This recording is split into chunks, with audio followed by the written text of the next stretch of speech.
Hello everyone. ఈరోజు నేను ఒక మీడియం సైజ్ 4 ఆనియన్స్ తీసుకొని ఇలా స్టవ్ పైన కాల్చుకుంటున్నానండి.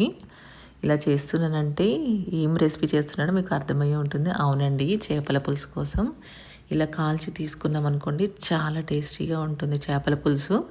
దానికోసం నేను ఇప్పుడు ఒక 2 కేజెస్ కూరమట్టలు చేపలు తీసుకున్నానండి. అండ్ ఆనియన్స్ పేస్ట్ చేసి పెట్టుకున్నాను. చేపల పులుసు తీసుకున్నానండి. పులుసు తీసి పెట్టుకున్నాను.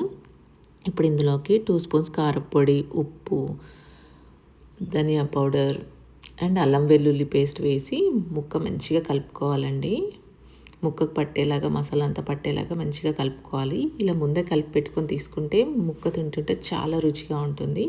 ఇప్పుడు దీనికోసం మనము కడాయి పెట్టుకొని హీట్ అయ్యాక ఆయిల్ వేసి, సాజీరా వేసి, ముందుగా చేసి పెట్టుకున్న ఆనియన్ పేస్ట్ వేసి ఇలా కలుపుకోవాలండి. వేగిన తర్వాత అల్లం వెల్లుల్లి పేస్ట్, పసుపు వేసి మరొకసారి కలుపుకోవాలి. ఇది వేగిన తర్వాత ఇందాక కలిపి పెట్టుకున్న చేప ముక్కలు ఉన్నాయి కదా, అవి వేసి మళ్ళొక్కసారి కలుపుకోవాలండి. మంచిగా కలుపుకోవాలి. స్టార్టింగ్ కదా, ఏం విరగవు ముక్కలు. చిన్నగా మంచిగా కలిపి పెట్టుకోవాలి. తర్వాత ఇప్పుడు పులుసులోకి మనము జీలకర్ర మెంతుల పొడి, ఉప్పు సరిపడా వేసుకోండి, టేస్ట్కి సరిపడా, ధనియా పౌడర్, గరం మసాలా పౌడర్ వేసి కలుపుకొని ఇప్పుడు ఆ చేప ముక్కలోకి వేసుకుందామండి.